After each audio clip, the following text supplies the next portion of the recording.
Prost is on his way to 4 points as Nigel Mansell starts what looks like being his victorious last lap. Yes, and a fabulous drive by Nigel Mansell. He kept it well under control, played it tight for most of the race, didn't get ruffled by double world champion Nelson Piquet sitting on his tail, and managed to conserve his fuel. He was sensible, didn't push it when he didn't have to, and in the last few laps he showed who's boss, and this really is tremendous form by Mansell. He now looks like favourite to win the World Championship, and certainly we in Britain all hope that he does. But he saved it up the last 5 laps. He's just gone away and he's really destroyed Piquet. Piquet must be wondering what he's got to do to deal with this man who's on such a high at the moment. And you see the flags and the handkerchiefs and the hands waving as Nigel Mansell on his way to win the British Grand Prix and to take the lead in the 1986 World Championship. Exits the last corner, crosses the line, and Mansell is the winner.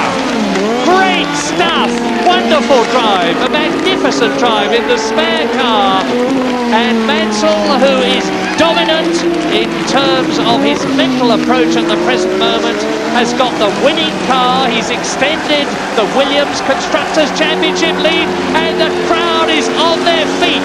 They're giving him the big shout, the big wave all the way around the circuit. And if luck was anybody's today, it is Mansell's.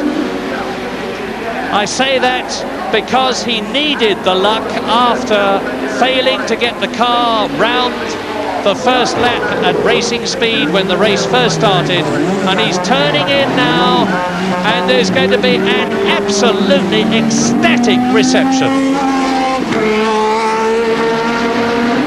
Prost still on his way. Nelson Piquet has finished second, of course. Alain Prost never to be overlooked, and Brundle has finished in 5th position. So the race order at the end of the British Grand Prix is victory for Nigel Mansell, 2nd place for Nelson Piquet, 3rd position for Alain Prost, 4th position for René Arnoux, 5th position for Martin Brundle, and 6th position for Derek Warwick.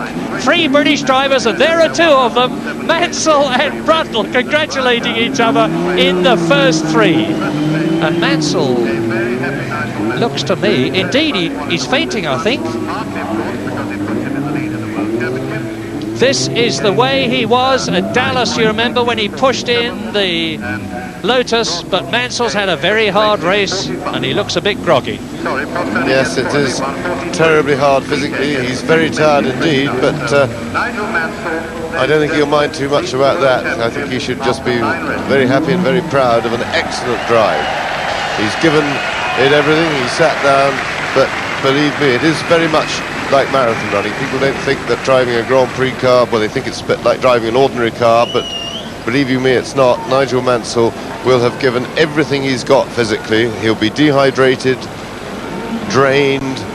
He will have lost something like 7 or 8 pounds in weight during the race through the loss of liquid, and he jolly well deserves a set. So we're putting some liquid back, and there we go, it starts to revive it. But a very, very tired Nigel Mansell, and a very happy one. He's really overcome with emotion now. And a correction on the 6th place I gave you at the end of the magnificent British Grand Prix for Williams and for Britain.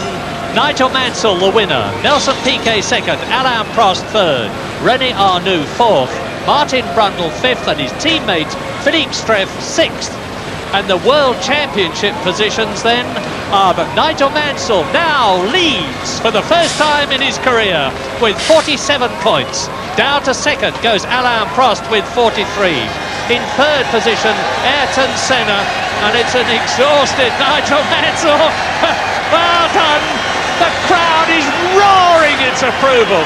I have never heard anything like this since they gave vent to their rage when James Hunt was going to be disallowed from starting. I think this, James, even beats that. Yes, it's a wonderfully emotional moment. Nigel was all naked and exhausted just before, but he found the strength to raise his arms to acknowledge the applause of a totally enthusiastic crowd, and it evokes little stirrings of very emotional memories for me, and it's 10 years ago this weekend. So Mansell wins for Britain and himself, and he's now en route to attack the World Championship. And you saw Nelson Piquet making the dash for the rostrum there. Well, to the victor, the laurels and the glory, and Roseanne and Leo. I almost overcome with emotion myself. Peter Cooper of the RAC greeting him home, his wife Roseanne carrying little Leo, and Chloe, his daughter, will doubtless be down there somewhere protected from the crowd. Well, the Mansells have fought for this. They actually at one time sold their house, and in order to enable Nigel to go racing, in those days Roseanne brought the bread and butter in, because Roseanne was working to support Nigel Mansell's racing career. Nigel has broken his back, he's broken his neck, he's fought back from adversity. He is now #1 in the World Championship, and just listen to the crowd.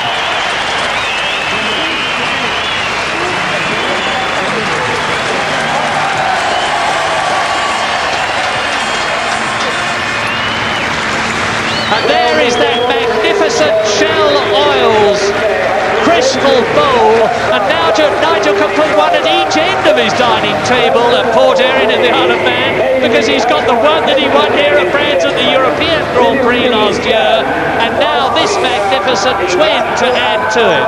The only difference being that there's Roseanne, his wife, there's Leo, his son. The only difference between those two bowls, one says European Grand Prix, the other says British Grand Prix, and I don't think Nigel can comprehend it. He's almost out on his feet. Roseanne can see it, and she's worried, and well, she might be, because Nigel is feeling it.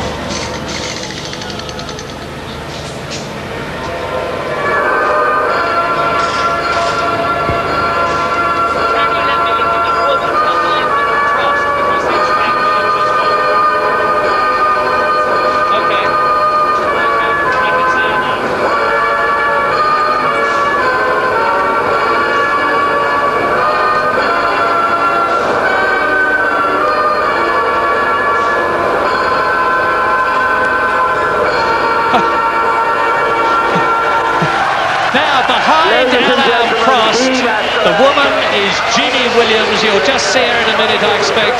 Frank Williams' wife. And what a wonderful homecoming to Grand Prix racing for Frank Williams. There's Ginny. To see Nigel Mansell win and take the World Championship leadership. To see Nelson. There's Ginny Williams. And Patrick Head, the designer of the winning Williams car, who has talked Nigel Mansell to victory, as well as Nigel Mansell driving, of course. Oh, what a day. And what a wonderful present for Frank Williams in his fight to recovery from his road accident. He's always been a great British patriot. And there is Ginny holding up the trophy. And to see his cars finish 1-2 in his home Grand Prix with a British driver winning in the form of Nigel Mansell must be the maximum fillip that Frank can possibly have on his recovery. Nigel giving a hand himself, as something the public address announcer has said, but there's Brian Jones on the left making the speech. I don't think, it's a great pity that Nigel can't enjoy this supreme moment as much as he would like, because he's dehydrated, I think. But Nelson Piquet, in spite of finishing second, understandably doesn't look best pleased. It's now 4-1 in terms of victories in Nigel Mansell's favour.